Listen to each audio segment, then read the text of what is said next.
Hola, gracias por conectarse y venir. Stacy, we just made like a brief welcome to all the people.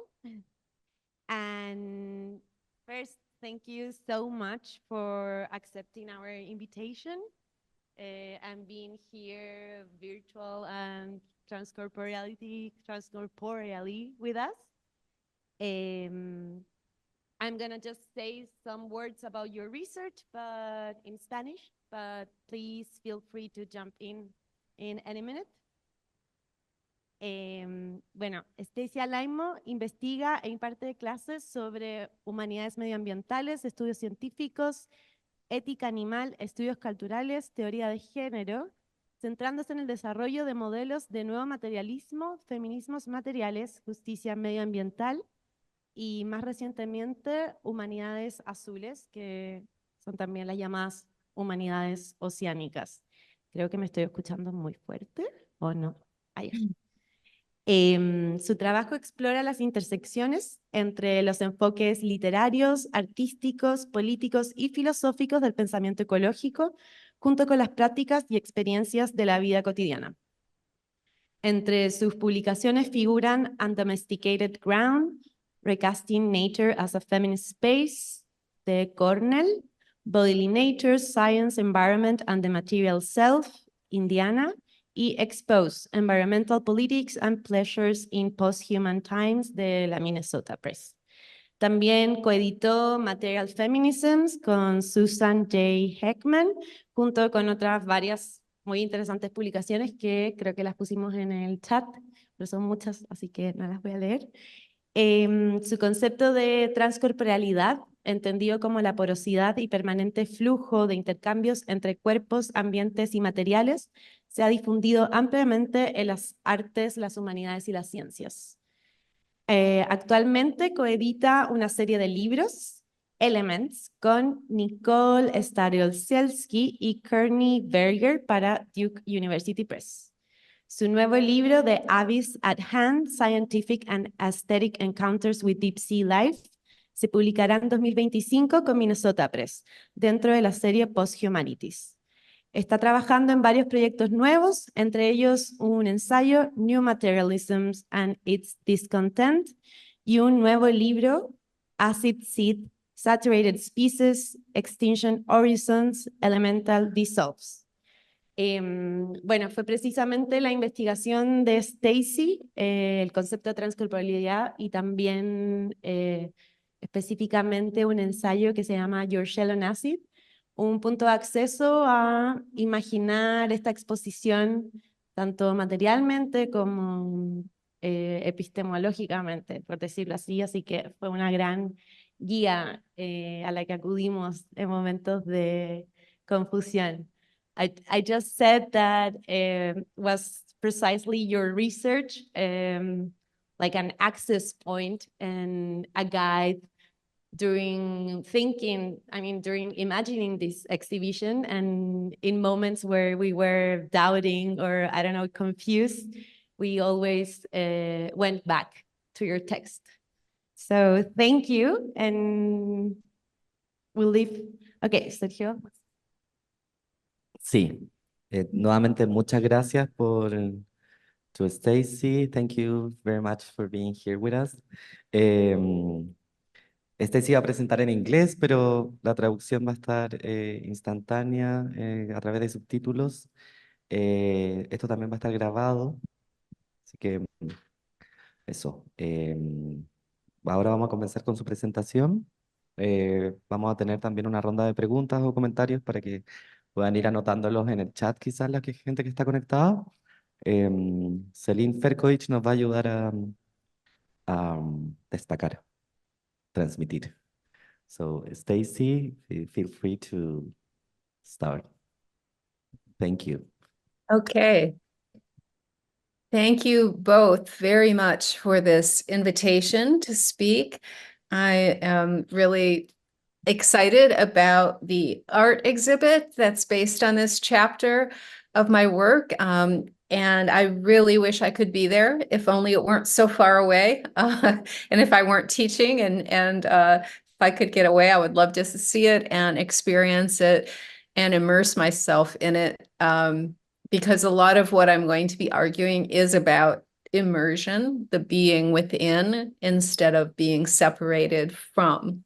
So I will just dive in here, share my screen.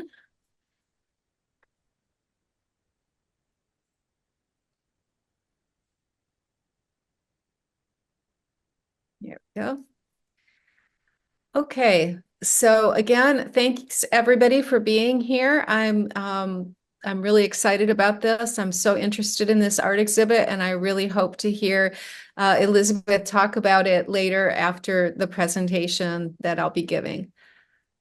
So the chapter that I will be talking about is called Your Shell on Acid, Material Immersion, Anthropocene Dissolves, and it's from my book Exposed, which you can see the cover of there. And what was happening is I was noticing that when this idea of the Anthropocene became popular in the humanities and in the arts, that the images that were being portrayed in popular culture, but also in parallel with some of the theoretical and philosophical arguments, were all sort of the same. And basically, it was all about scaling up and out, away and outside, and placing the viewer in a transcendent perspective, looking down upon the planet. This is problematic for many ways, which I'll talk about in a moment, but I'll just show you some examples of this here. So it's as if the scale of seeing has to somehow embody the scale of time, because the concept of the Anthropocene is that humans have altered the planet at the level of a geological force or a geological epoch, which is a huge, huge temporality of millions of years.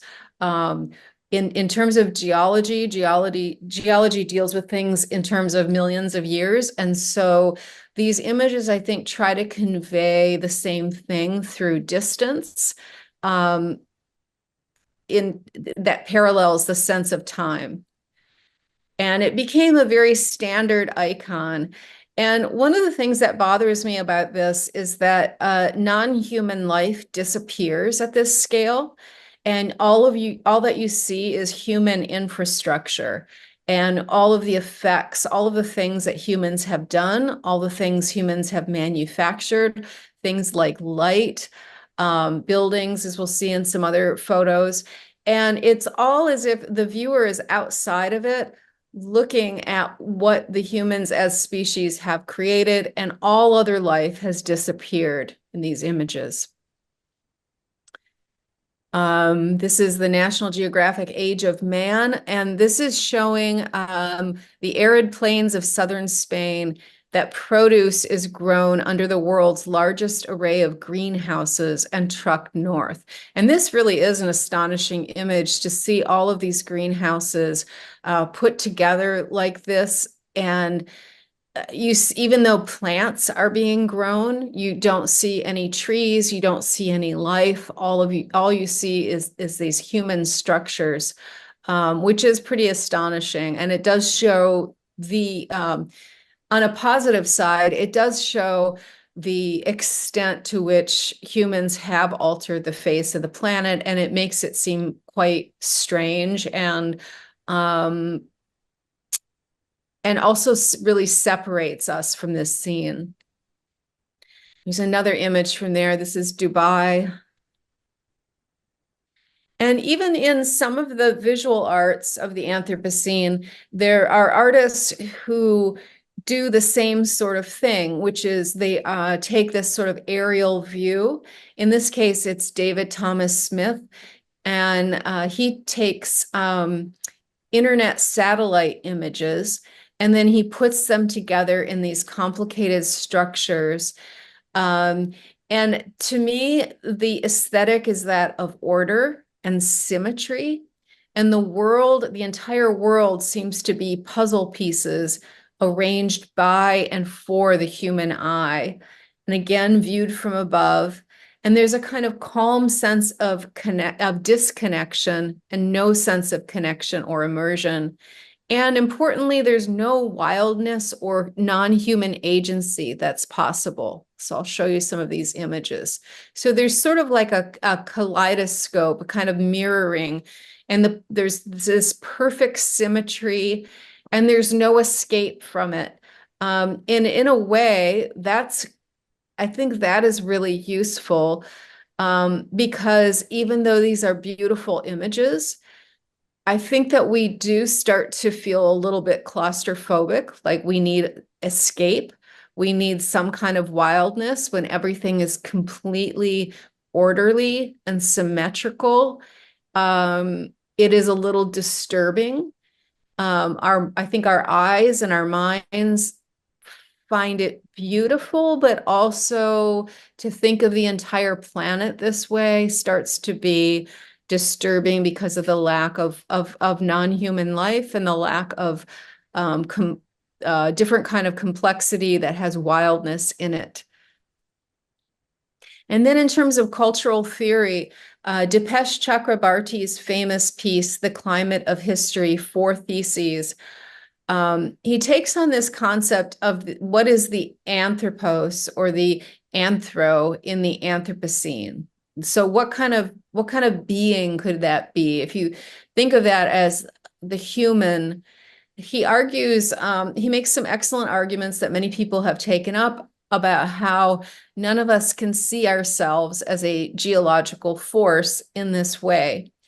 And what he talks about is he takes humanity and he talks about being an abstract, disembodied force of pure non-ontological agency, meaning that somehow the human has no kind of material being, no body, no perspective, no entanglement or enmeshment in a particular place or ecology or relations with other creatures. And I think that this is a mistake, because human agencies are entangled with non-human life, species, and ecosystems. And there are assemblages or interconnections between all of these things. And yes, the human species has had a huge impact on the planet and has transformed the biology, the chemistry, the geology of the planet. And yet all of those things do happen with other beings or to other beings. And my main argument, I believe, is that we can't think of ourselves as a force without bodies. And in the Western tradition, this has very much been the case in a kind of Western tradition of imagining what the human is. The human is the mind, the soul, and that leaves behind bodies.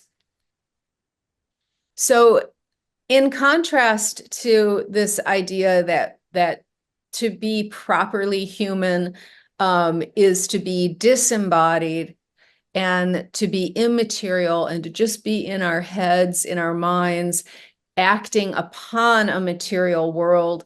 Because if you see in these images, there are no humans here. There are no humans as embodied beings. It's just what humans have created outside of ourselves. And many feminists have taken that up, as we'll see in a moment. But in my book, Bodily Nature, Science, Environment, and the Material Self, it's about a concept that I call transcorporeality, which basically means across the body. And I take on what would it mean to think of ourselves not as enclosed bodies separate from the world, but instead as part of economic systems and chemicals and climate and all of these things that cross through us in a very material way. And when you think about it, even at the level of human psychology, we are being affected all the time by our immersion within all of the chemicals that we're taking into our bodies, which affect our minds, our psyches, as well as, of course, cancer, disease, the things that we would most predict.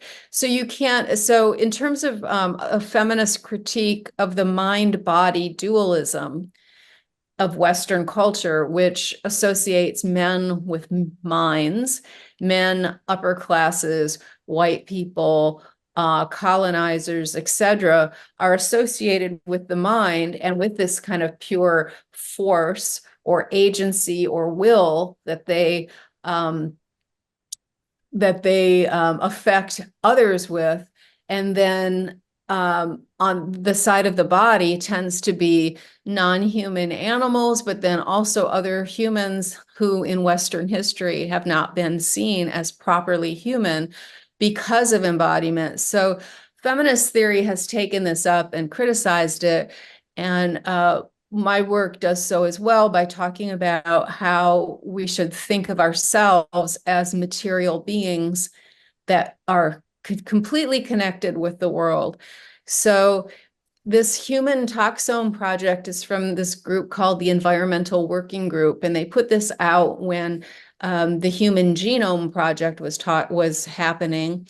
And in a way, it's a critique of how the human genome, this whole emphasis on genetics as something we can control versus the way in which our bodies are already full of various chemicals and toxins. And I like their imaging here because it's like this woman, there's a regular portrait and she looks all happy, but this part of it is almost like where her body would be. And she looks happy in the picture, as everybody is supposed to in the United States when they get their picture taken. But then where her body would be is actually a list of chemicals, and then the exposure routes of those chemicals. How did the chemicals get in her body? Probably. And then the health effects of chemicals. And then when we read about her up here, it's she is in fact a cancer survivor, and it tells her story over there. And then in this other image, it takes the the chemical elements chart, the chart of elements, and it sticks these heads on there, which is kind of funny looking to see the heads on top of all of the elements here. But and then again, it's like our very bodies become part of this capitalist world of pollution and chemicals. And so it's quite literal. It's thinking about the body in a very material way. This, of course, there's a long history of feminist performance art that uses naked protesting or to show this kind of vulnerability. But here it's a very queer feminist, what I call insurgent vulnerability, which just basically means performing vulnerability in a kind of powerful protest way. So you have both. You have a kind of vulnerability here, but then with the black boots and the black gloves and the stance, you get a really kind of in-your-face, radical sort of moment in this performance in the photo. And then environmental movements have also used naked protest to emphasize the materiality of the body. This is a climate change protest on a glacier with all of these people walking out there on the glacier and getting their photo taken. This was, for a while, there were a lot of these naked protests happening. And I think one of the things that's going on here is that it's a direct response to this idea that humans are safely above and outside of the material world that we are shaping, instead of part of that world in a very physical way. And this shows a sense of exposure, but also vulnerability, the nakedness, means vulnerability. Most people feel vulnerable when they're naked. They're not safe. Anything could happen to them, and they are deliberately exposing themselves in order to demonstrate this material connection with the planet and the climate and with these specific areas.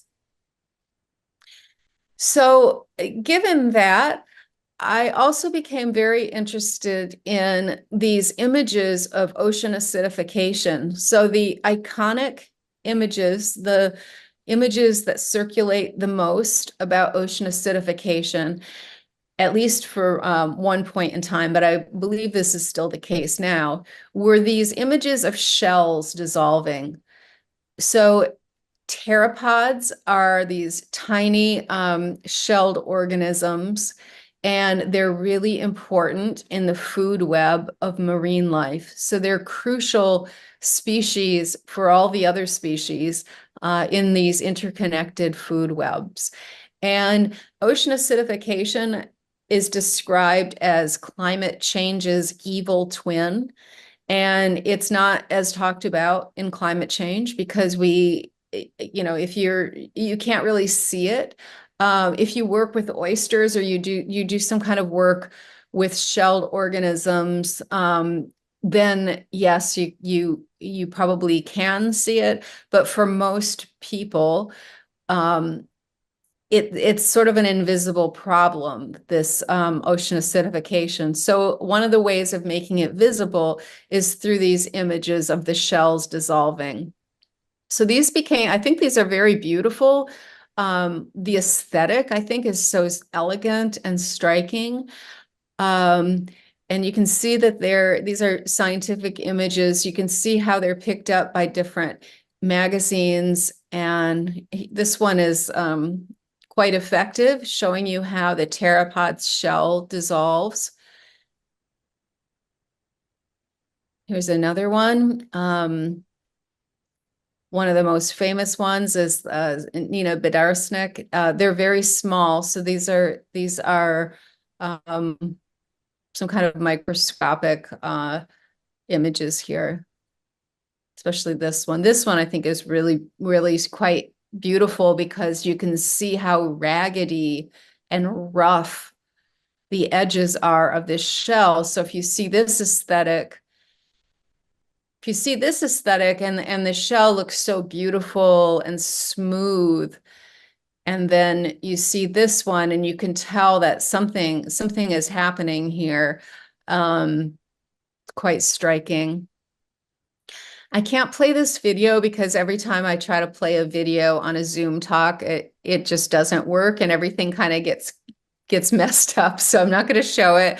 But this video basically has the shell turning, and as it's turning, it's dissolving. So it's a really effective video, and it turns and it spirals and it starts dissolving. And in this video, especially with the turning and the dissolving, your viewer's image or your perspective, the perspective of the viewer, the way we see it is we project ourselves into this shell. So the shell starts out as full and complete, and we begin to identify it because it's swirling, it's sort of hypnotic, puts us in this kind of trance, this hypnotic state where we're looking at it and it's spinning, and we project ourselves inside of it. And then as it spins, it starts to dissolve and it ends up not existing anymore. And I compare this to what Richard Doyle calls the ecodelic, which is a kind of psychedelic response that is connected to thinking in terms of ecological scales. So this is pretty common kind of psychedelic drug experience where you experience yourself as not just inside your body, but this kind of greater connection to the entire world or the entire universe, and it's kind of, we would say in English, consciousness expanding. You have a sense of your consciousness and your being expanding, and you lose a sense of self, because you're sort of being part of everything. And what's interesting about this sort of framework here, that this became iconic, one of the interesting things about it is that these images do not include the actual living creature inside the shell, the kind of gooey life form that lives in the shell. They're emptied of that. And so they are sort of an invitation for us to imagine ourselves as that creature inside this dissolving shell, and to perform that kind of an intimate relationship with this very small scale. There are a few images that show the pteropod, or the so-called sea butterfly, in its shell, and those are very different images. The aesthetic is very different. You can see the kind of gooey creature living in the shell, the fleshy sea butterfly and its supposed wings here. It just doesn't have the same effect as, I mean, it has a different effect, but it's not the same effect as this kind of ecodelic sense of identification with us being in the shell. Another work that came out after I published the book is this digital work, Diving into the Acidifying Ocean. And it shows, so there's a pteropod. It shows the pteropod like this, but you can see the kind of pointillism here, that there's little tiny dots. So this is not a smooth shell. There's just these little pieces that it's made out of, which is really interesting visually, but also in the sense of thinking about this kind of radical enmeshment in the environment. Because obviously, if you think about even your own body, every single thing about your own body is made out of matter, food, water from the world. It's structured by genetics, but it's still, it's still like stuff of the world, the material, the stuff of the world that makes us. And then for these creatures that they're made out of these particles almost from the ocean itself. But then what happens in this immersive video is that all the creatures that come into view then disperse. So you have that, and then it becomes this just these little bits and pieces, these little dots. Everything starts dissolving in this video, until you get to the screens where everything is just particles. It's just matter in a way without any kind of animal life. And so this is really a disturbing thing to think about, acidification and all of these important animals in the ocean dissolving into just a kind of, I won't say nothingness, but a kind of materiality without these creatures. And so in terms of the sixth great extinction, it's a really problematic, disturbing idea. And one of my arguments is that this kind of ecodelic allows us to be mesmerized, and to have a kind of connection with this experience, that has, I won't say pleasure necessarily, but it kind of lures us or entices us into thinking with the dissolve. Because otherwise, who wants to think about life dissolving into nothingness? Well, it's not nothing. It's still material, but still, it's a very disturbing thing to think about. I mean, the collapse of ocean ecologies, that it's already devastating, and it's going to get even more devastating as climate change continues on and ocean acidification continues on and industrialized overfishing and all sorts of other things. People need the ocean, and also we want species to exist. So the ecodelic, I think, is part of an entryway into contemplating and staying with and thinking about this dissolve and speculating and imagining it. And I think that the visual portrayals in the arts are just absolutely crucial for this. I'm not showing this video either, but this is a really beautiful video by Melissa Smith, where this shell, it turns and it moves very slowly with some beautiful music, and it again just dissolves into nothing. It's quite a beautiful piece.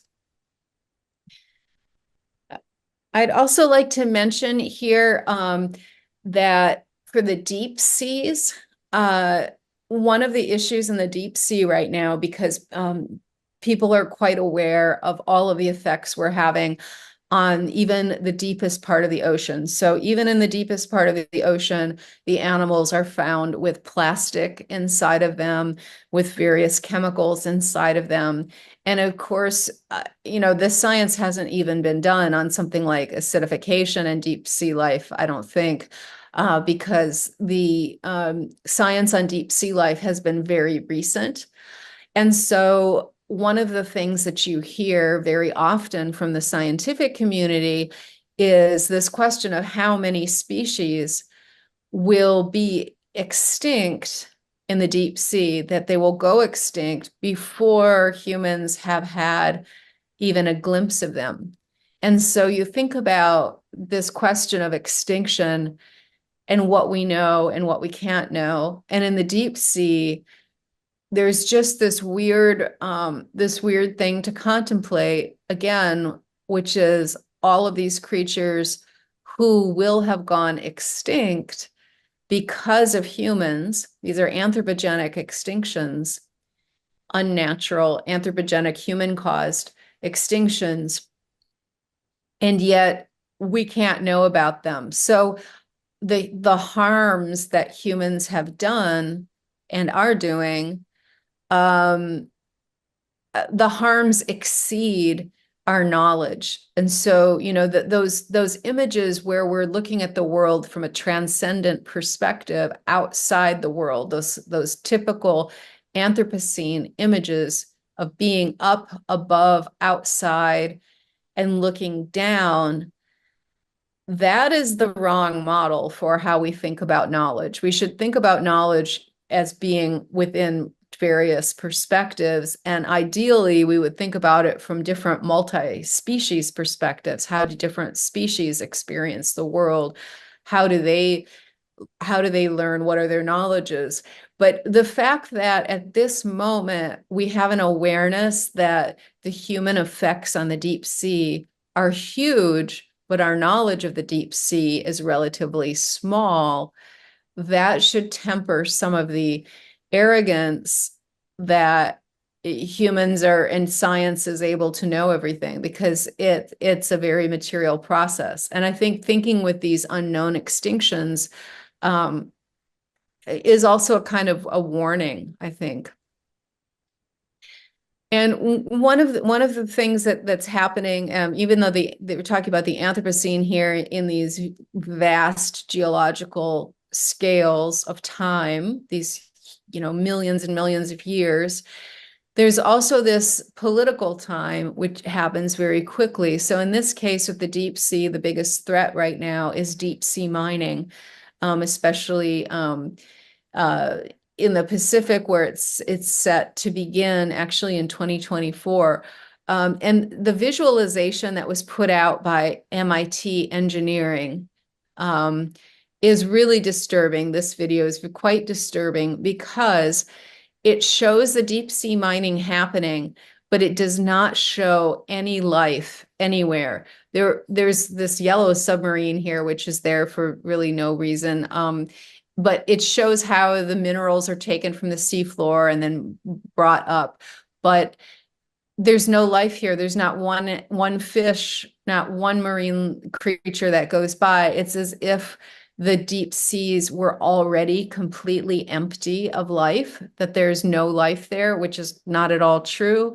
And it whitewashes, hides the real violence and the death that's going to happen if this deep sea mining happens. Other images of it, luckily, are very careful to populate, to show like all of the different creatures that live on these nodules that are going to be mined. There's all sorts of life that lives on the nodules and around the nodules, and then all the life that lives in the open sea just above it. So there's the seafloor life and the life above it. And other visualizations of mining show that. And then one last thing is that there's also this idea of the living fossil in the deep sea.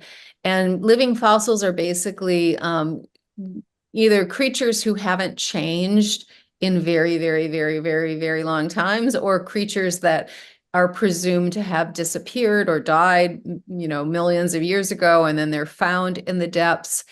And this picture of the coelacanth says, scientists are racing to trace deep ocean species before they are lost. And, I mean, that's kind of disturbing, because it's sort of like it's a fait accompli. Like it's like, of course, all of these species are going to be lost, i.e. killed, pushed into extinction by humans. So it's a warning, but it's also kind of a warning that presumes that it's already going to happen.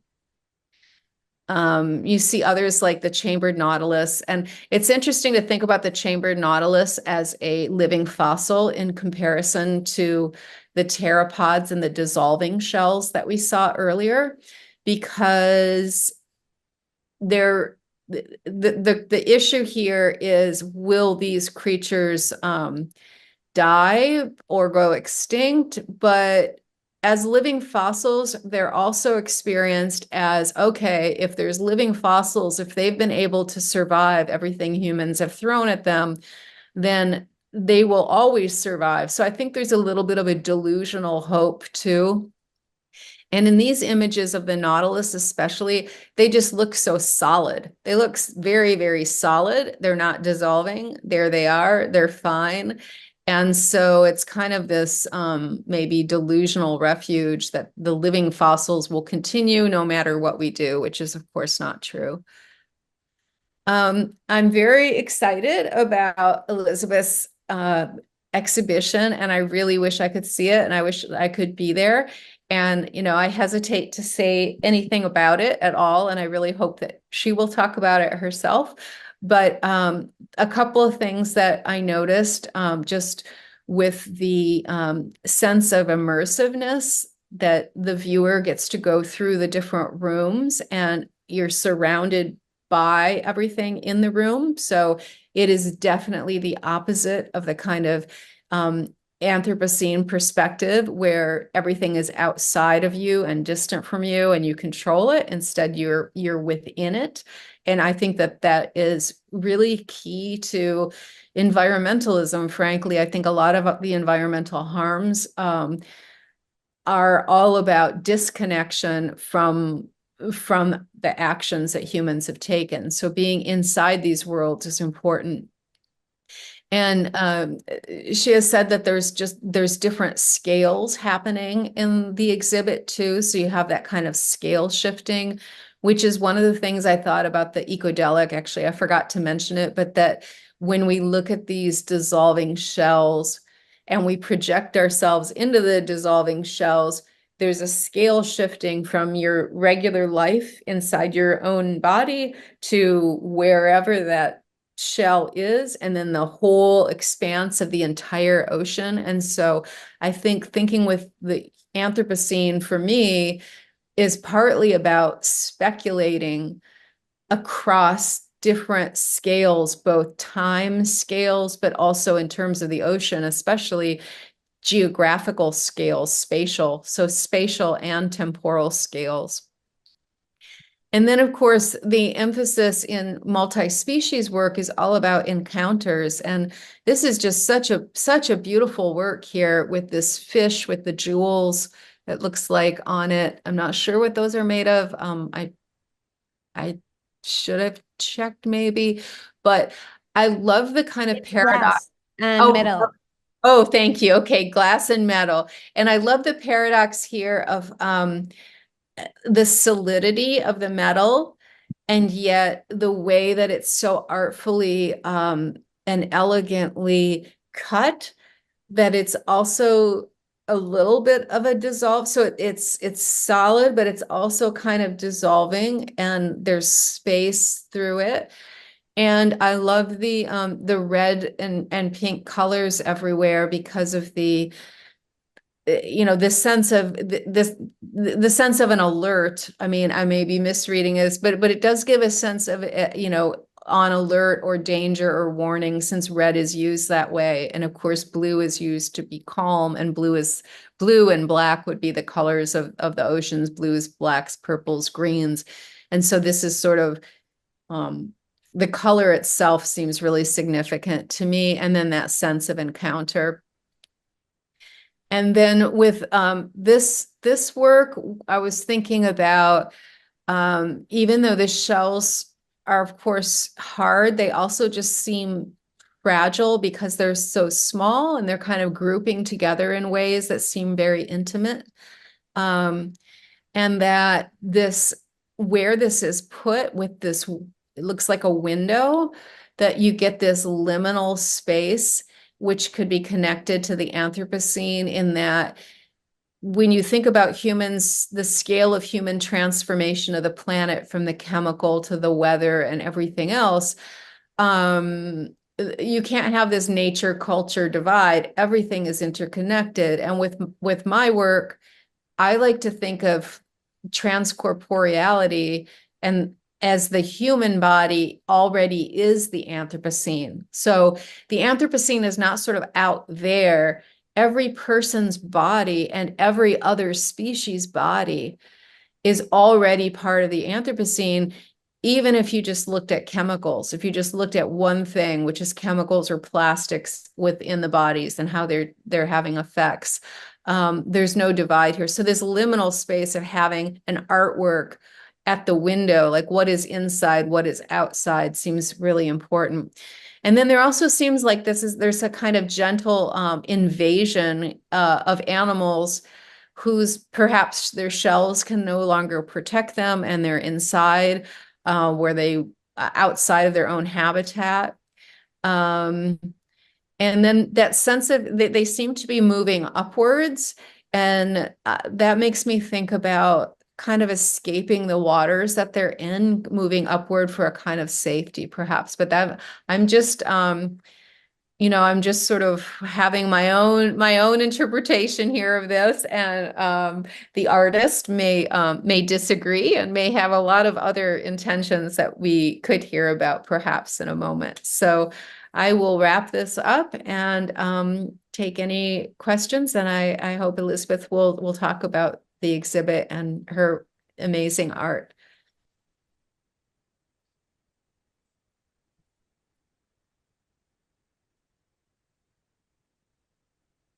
Maybe, thank you, Stacy. Thank you very much. Maybe we're going to, should I turn the camera so you can look at the public too, just to get a sense of the room. Okay.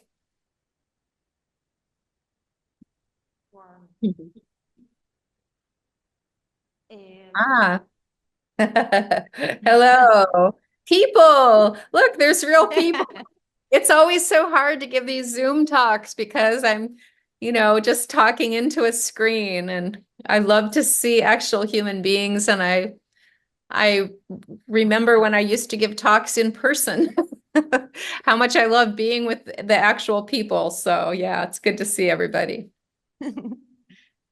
Okay, so I don't know if si alguien quiere hacer una pregunta. Sí.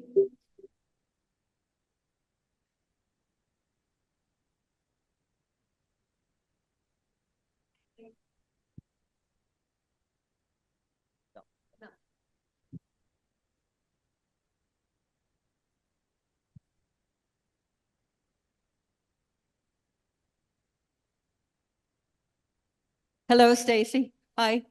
I was listening to your talk, and thanks for the notion of kind of speaking from within as opposed to from without, and also the amazing art that you showed. But I don't know if I kept on thinking this might seem anecdotal, but it isn't. Did Elizabeth tell you that here in Chile, Concha means cunt? Because, I kept on thinking, about how, it kind of all starts with the cunt and ends with the cunt. Empieza con la concha y termina con la concha, and this idea of dissolving, it made me think, and, I'm sorry if I'm having kind of like a out of the blue interpretation here, but it made me think, I'm just kind of free associating, but I'm going somewhere, about how our pH in our vaginas can be very acid, and it can dissolve, it can dissolve the phallus in a sort of way. This is kind of what I'm thinking about. Concha and ácido could also be, kind of a delirious cunt, or it could be a cunt that dissolves the patriarchy. So I was thinking more in terms of how Concha means to me kind of the earth in the sense of the Pachamama and in the sense of life, and how this, for me, an exhibition about anything that has to do with shells always has to do with that going back, not necessarily in a biological sense, but also in a metaphorical sense of going back to where we came from. And I was looking at Elizabeth's furniture here, which I don't know if you got to see a sense of, because it's really exactly the dissolution of matter. So, speaking of the Anthropocene or even of the Necrocene, I like the idea that that we always, that, as I said, that this living fossils that come from millions of years ago, and that might still survive us somehow, still somehow are a reminder, that there is life, and no matter how corrosive the atmosphere, the ecosystem that we have created is, we still have that possibility of always kind of reinventing that cunt. I love that. Yes, thank you so much. That was so yeah, that was brilliant and so articulate, and I really love that comment. I did not know that concha means cunt, actually, so I'm happy to find that out. Yeah, that kind of changes everything, and I really like this idea of the thinking about the kind of scientific material sense of acid in the vagina, and this metaphorical idea of dissolving the phallus or dissolving the patriarchy versus a kind of Pachamama and the shell and the earth as life, and sort of going back to where we came from, which the origin with Darwin, Darwin posits the originary creature as a hermaphroditic aquatic creature. So in terms of evolution, there are a lot of late 19th century Darwinian feminists who saw evolution as a way of getting beyond gender boundaries. But I was also thinking about when you first started talking about Lucy Rigaret's work, especially This Sex Which Is Not One, and the idea, if you're thinking about the vagina, there's also, all of the other female sexual organs, the clitoris, the vagina, the vulva, everything sort of interrelated, but it's not one unified thing like the phallus. And then the critique of Western what Derrida would call the logocentrism, this sense of the word being everything, and God creating the world through the word and language dominating, versus a more I think the sexuality that Irigaray is posing is much more, and the sense of being is directly a deconstruction of that kind of emphasis on the one phallus, and which connects with the word, and this kind of both domination and removal from the material world. So I think some of Irigaray's work can be a kind of material feminism. It's a little bit too binary for me. I prefer non-binary feminisms and gender minimizing feminisms, but yeah, I really welcome all those comments. Those are really interesting.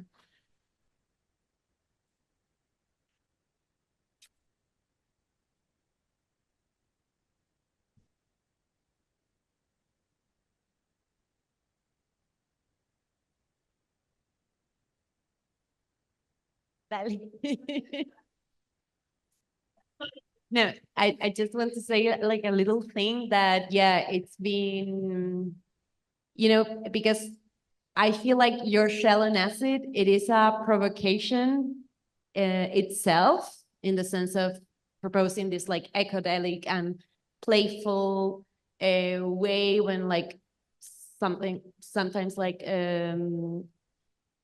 academic or scholar writing has to be very serious. So this is like, very provocative in that sense. And I feel like the adaptation to Concha and ácido, it also does a provocation inside that provocation. So yeah, many people have commented that. And well, with Sergio, we are like we like it because we think it opens up the complexities, right? And like also what is attributed to the shell, like how many meanings and how many stories can be in the shell, and like the stories that can tell to us. So it's associations of like luxury or even trash or gender. Yeah. So Celeste. Yeah, I love that. I love the provocation within the provocation there. Yeah, thank you. I just wanted to follow up just for the non-binary, because of course that's a very appropriate comment. And Luz Irigaray, que es la que ella está hablando de Luz Irigaray, she completely destroyed the phallus idea. I mean, it's so bad. She's been forgotten or left aside. But I also wanted to mention the fact that you brought up the spiral and with it and the genetic double spiral, because that's basically the code of life. And it's really, I kind of wanted to tie it to the idea of the Concha, because that's what goes really back to life. If we're going to take it out of culture, and the social, then we can just look at the double spiral, and be reminded that that's part of all the matter, all the living matter that we're surrounded by, or that we're immersed in. Yeah, absolutely. And I think that seeing the double spiral, as you say, living matter, instead of seeing it as code, is important, because I think that the ways in which it's read simply as code, which then we think of both this logocentric viewpoint, but also now, of course, computers and the digital, but code becomes that which we can manipulate and fix and change. Whereas, as you just said, the DNA as the double spiral is living matter, and then matter itself has its own ways of communicating, such as in biosemiotics, that all matter, all beings have their own communicating systems. That's a really different way of seeing it as code abstracted from matter. Or even, since we're talking about feminist terms here, that the the ideas, and I can't, it's been a while since I've given this kind of science studies lecture, but the idea that that female bodies were thought in reproduction, female bodies in Western European history were thought to be simply just like the dirt or the ground for reproduction, basically the matter, and that the male sperm had all of the power, all of the control, all of that. And so when they first started looking into microscopes, they they got their microscopes and then they put some sperm on there to look at, like, oh, okay, is that's your first move there, looking at the sperm. Okay. So, but what they saw inside of there, inside of the sperm, they saw the homunculus as a little person inside of, they saw an actual little person. There's drawings of the person inside each of the sperm with the tail and then the person in there. And you think about how, you know, how amazing it is that their view that women's bodies were just the sort of earth that you planted the being in led them to actually see a being inside a sperm, to imagine a little person in there. So yeah, so matter and code and communicating, like all of that gets so gendered, and was so gendered, has been so gendered for so long.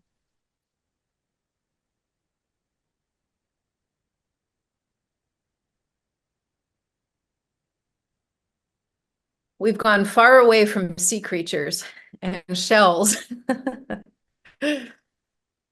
Yeah, thank you. I can go back to shells in the sense of the sea creatures and how they kind of are the home for the creature, and the way that you explain that the home is being dissolved by the acid as a picture of what we are doing actually to us, ourselves, with this climate change nonstop, and the way we consume, produce, and keep on going without paying attention that what we are actually doing is dissolving our shells. And when you talk about the little ones here in the pillar in the window, it was the image like yeah, they are trying to put a way for us to go to Marte, and it's not the solution anyways, because if it happened to be possible, it will be for very few people, and then yeah. So I just like the visualization of what we are actually doing to ourselves by solving our own home with this climate warming effect. Yeah. I love that reading. Thank you so much for that. I really love that reading of the dissolve. Yeah. It's so true. We are definitely dissolving our own homes, not only the homes of so many other lives and creatures. Oh, I want to know what all of the steam is about there coming out of it looks like it's breathing. Yeah. Yeah, and actually, do you hear me? Almost, not quite. Ahora? Yeah, you're very quiet. Okay. Now I just want to say a little thing about that. Yeah, the other day a friend came and showed us a video of mussels when they're like throwing their sperm, and it was very similar to the steam, but I haven't. I mean, it was just like a coincidence.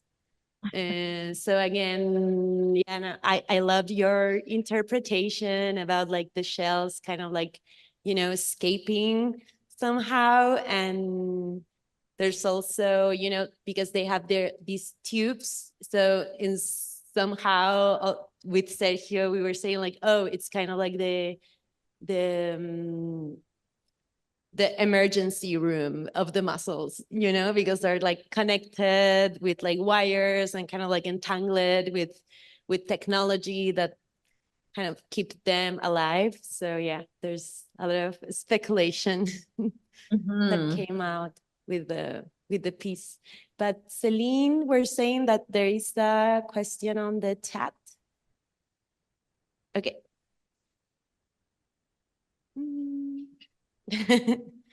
Okay, multimedia. Yeah, too much.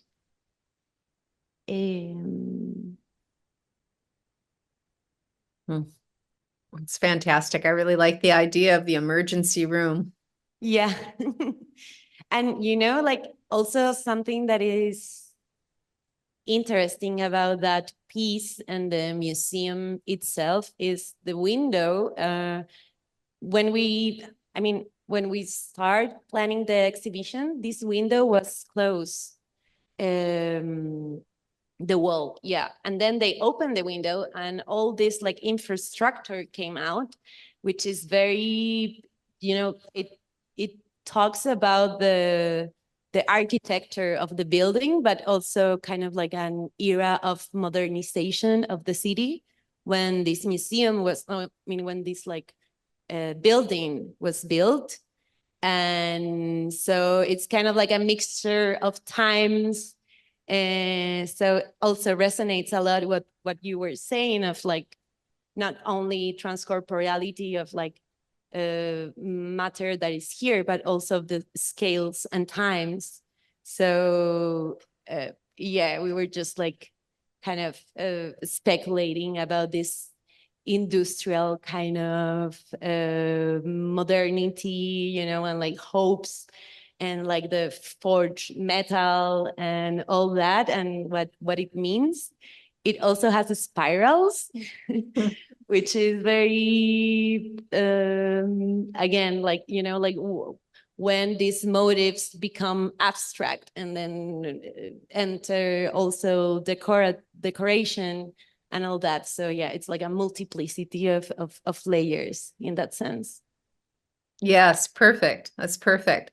Can you talk a little bit about why furniture? Like, why were the tables important for you? I mean, in a moment, the idea was to make a piece kind of to be able to do what we're doing now, like mediating.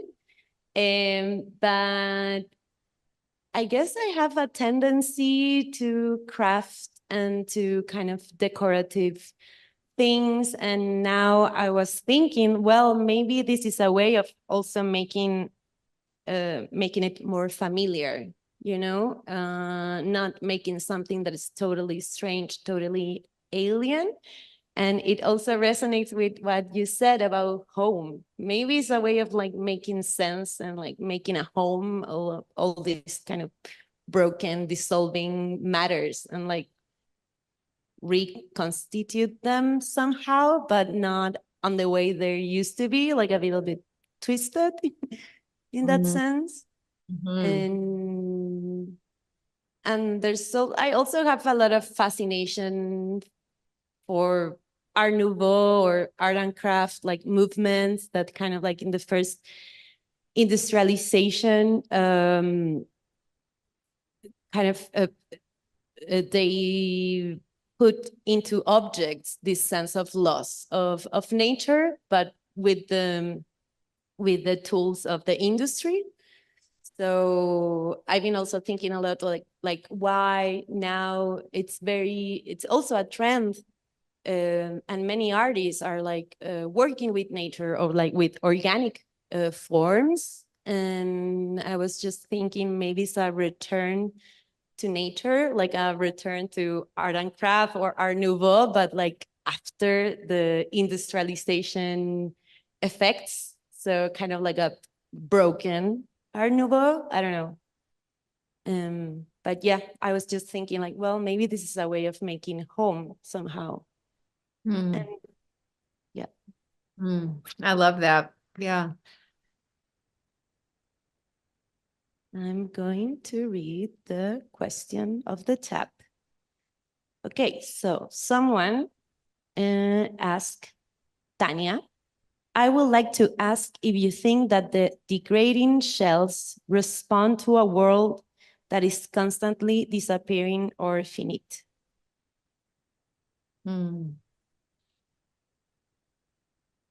Yeah. I mean, I think about what it means to think about different species experiencing the Anthropocene. And it seems like everything is disappearing for them. If you think about migrating birds, many migrating birds or migrating butterflies will go the exact same routes forever. I mean, for thousands of years, they're doing the same routes, presumably. But then, of course, what's so devastating is if a big flock of geese or birds or butterflies goes to the place where they're supposed to go to, and suddenly it's gone. It's a factory, it's a apartment complex, it's a mall, it's something that there's no pond there, there's no water there, there's no food there. That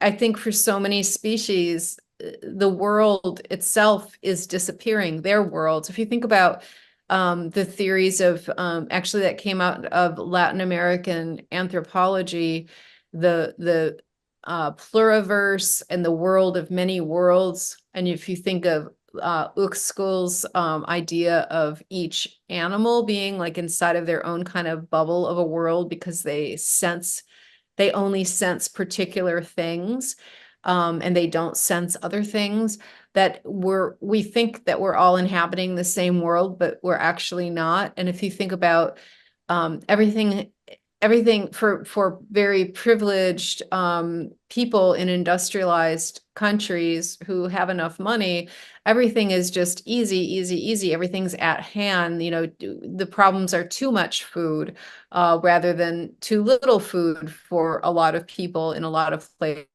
or just garbage food.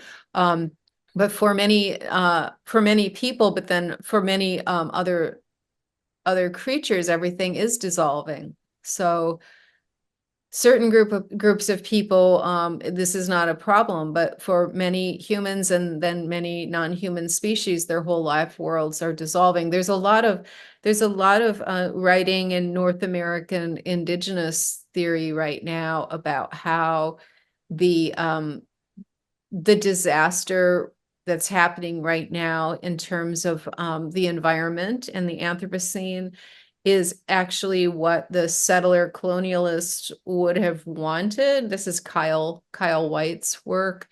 And the kind of weirdness of thinking of this, of not thinking backwards in terms of the histories of settler colonialism and indigenous peoples and genocide. And so, you know, it's sort of like at what place for what people at what time. And then for almost all the non-human creatures, worlds have dissolved, worlds are dissolving.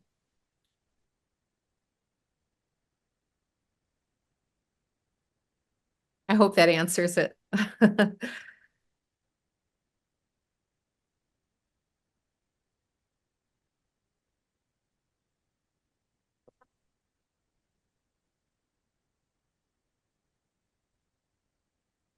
Yeah, I would like to follow up on the two of you actually. Like you talk about how the art is going back to more nature-related images, and what is natural for us is to be connected, and we are really going in the opposite direction, time increasingly to that direction.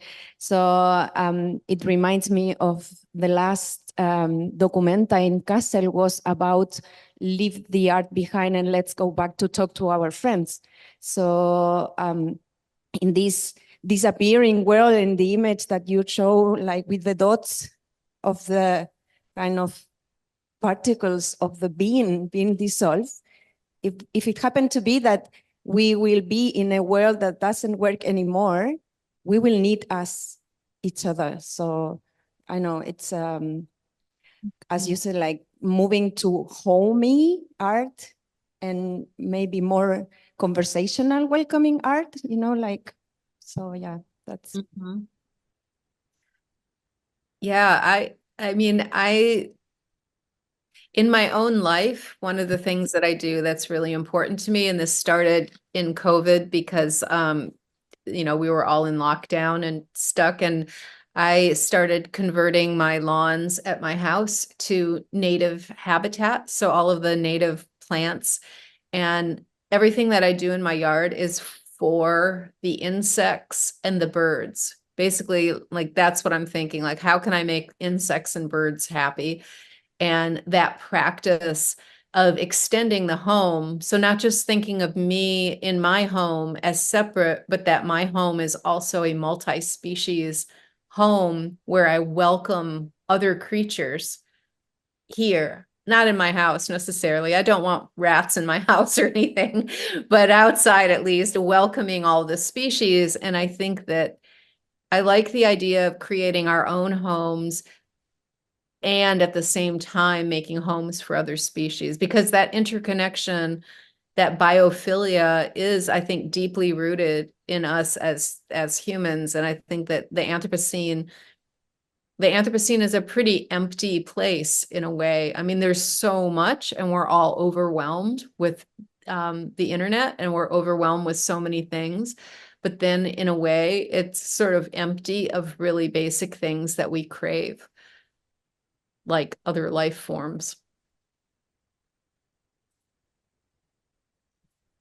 I mean, during the making of this exhibition, I also thought, yeah, I don't know, I feel like, of course, art is a way of making sense, and sometimes making sense of what is happening around, but also many times for many artists, it's like making sense of your existence, basically. So I feel like in that sense, yeah, like for example, what happened in the last documenta and what you mentioned about making friends, for example, or like, yeah, I remember there was like a very cool activity. It was like curatorial karaoke, or I don't know, things that are more participative.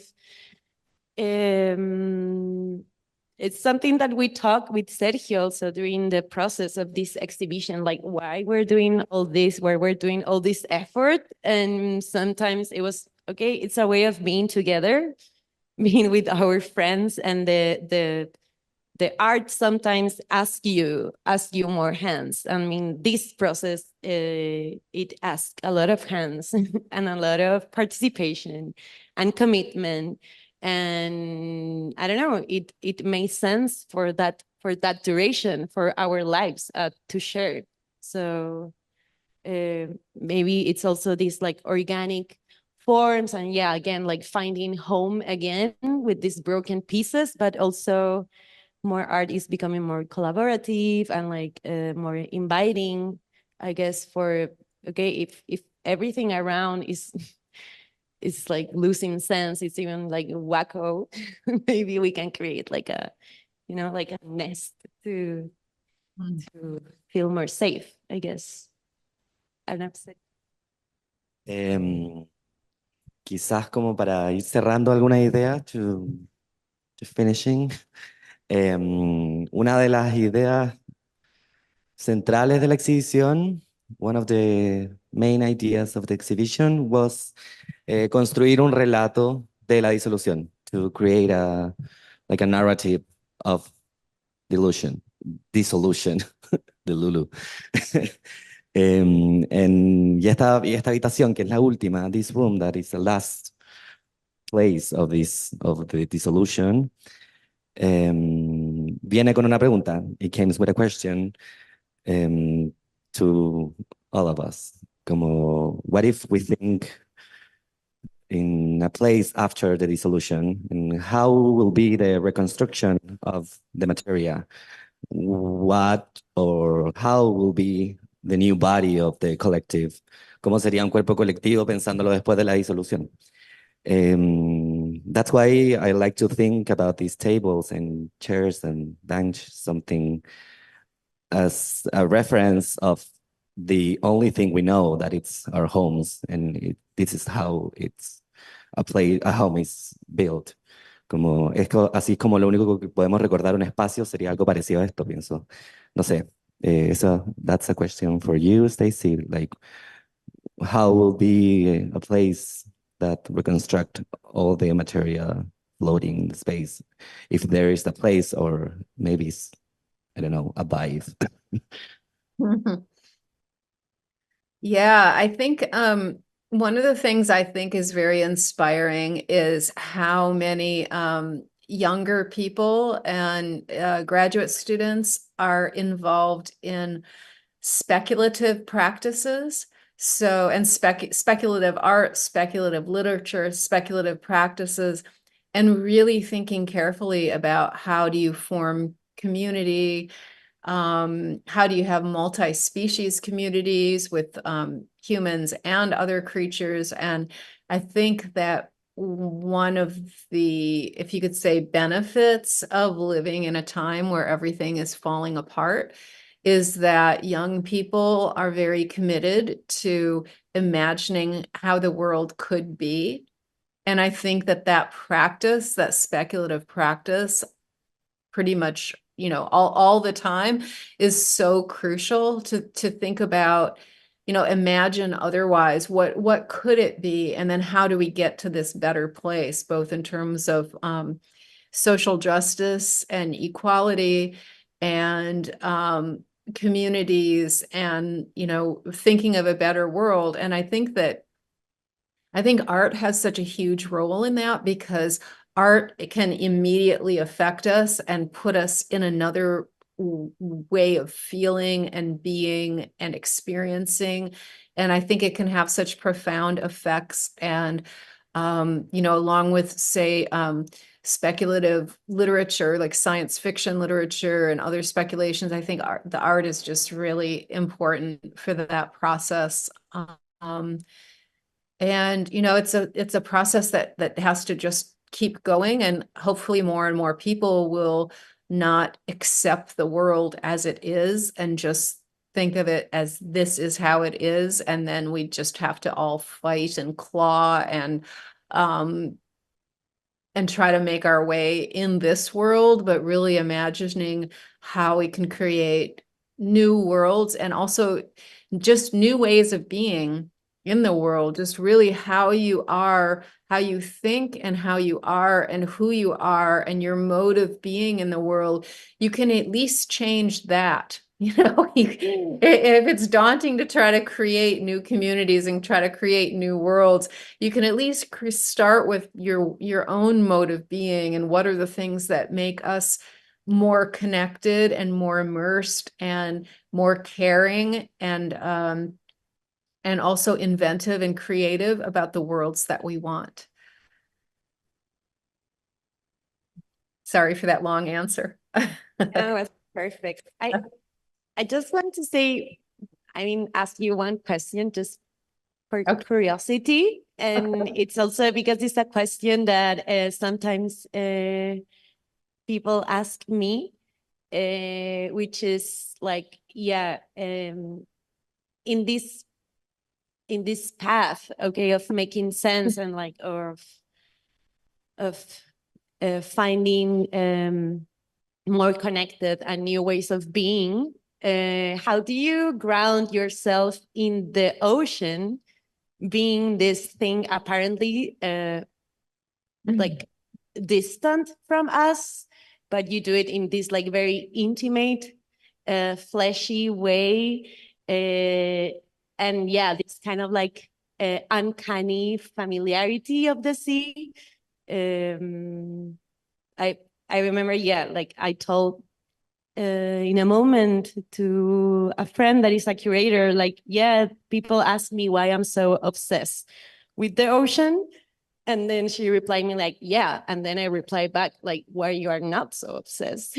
So I don't know. I just wanted to listen your thoughts on that.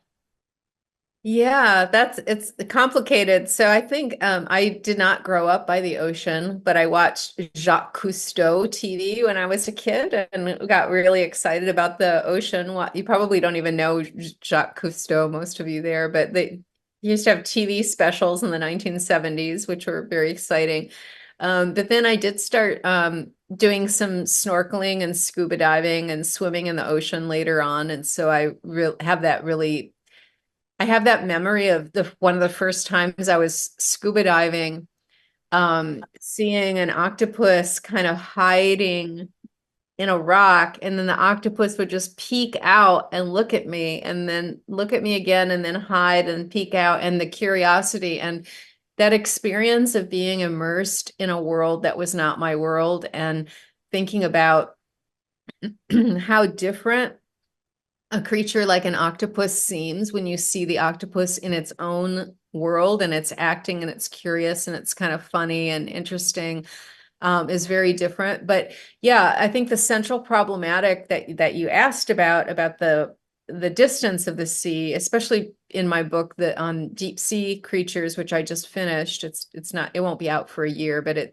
I finished my part of it. But that's the central driving question in that book, is how do you provoke care and concern for life at the bottom of the sea? Because it's not a companion species like Donna Haraway's dogs or anything. These are these creatures that you'll only experience through incredibly mediated systems. So images, basically videos, photographs. And what I'm looking at is how the different scientists and artists try to make a kind of sense of intimate encounter, even with this deep sea life, to provoke that sort of attention. And then after that, I argue for a scale shifting speculation where you think about these creatures in their environment and you get this sense of the expanse of the deep seas. And then hopefully that sparks a broadening of what environmental ethics or environmental politics would include. So that's another one of my questions, is how to extend environmental concern all the way to the bottom and across the oceans. And what would it take to actually care about all of those different species and ecosystems that are so far from us? And I think in a way it's kind of a ridiculous and impossible question, because of course here I am in wherever you find yourself, it's not like all of the life is protected, even that we can see, like species that are very much like humans, like the other primates, like orangutans, or elephants, or all of the different creatures in Oregon where I live, like wolves and bears that humans don't want to exist. Like, we haven't really protected those. So how will we manage to protect life in the bottom of the sea? It's kind of an impossible task. But I pursue it anyway. It's a sort of like the Buddhist one of the Buddhist laws is something like all, or vows is, creatures are innumerable. I will vow to protect them, or something. Like it's impossible, but I don't know. I think we should aim for the impossible. And also, yeah, what you said about like creating this intimate connection. Maybe if you're able to make an intimate connection to something that is like far, then it's easier to get attention or curiosity to the things that are near you. I don't know. So yeah, I hope so. Yeah, I hope so. I mean, the spark, I like the idea of the spark, it's something that if it's gonna work, but at least it's like, ignites something. Mm-hmm. We have to be like kind of like closing, like wrapping, but I don't know, is something else you would like to talk or to say before we say goodbye? I mean, we will really love you were here as well. Maybe next time. Maybe Yeah. a future time. Yes. Maybe. Yeah, I've never been to Chile. I would love to see Chile. You should. That would be wonderful. I've been to I've been to Ecuador. That's as close as I've been. So No, you have to come. Yeah, I would love that. Yeah, and also Chile is a very, I don't know, interesting landscape in the sense that there is extremes. So there's a lot of like extremopholite organisms that live in the desert or live like, yeah, in the trench. Like there is like this, the Antarctica. I don't know. It's Yeah, I would love that. I would love that. And I don't have anything else to say except for I really appreciated the brilliant questions from the audience. I really love the audience questions. Those are just fantastic. And of course, really enjoyed talking with you, Elizabeth. And yeah, it's been really wonderful. So I thank everybody for coming, and thank the two of you for setting this up, and thanking the museum for hosting this. So I really appreciate it. It was wonderful. And I hope next time I can be there in person and meet everybody. please. Okay, thank you very much. Thank you. Bye. Gracias. Gracias a todos por la asistencia también. La See you. atención. Bye-bye. Adios. Ciao. Ahora, ¿qué canción hay?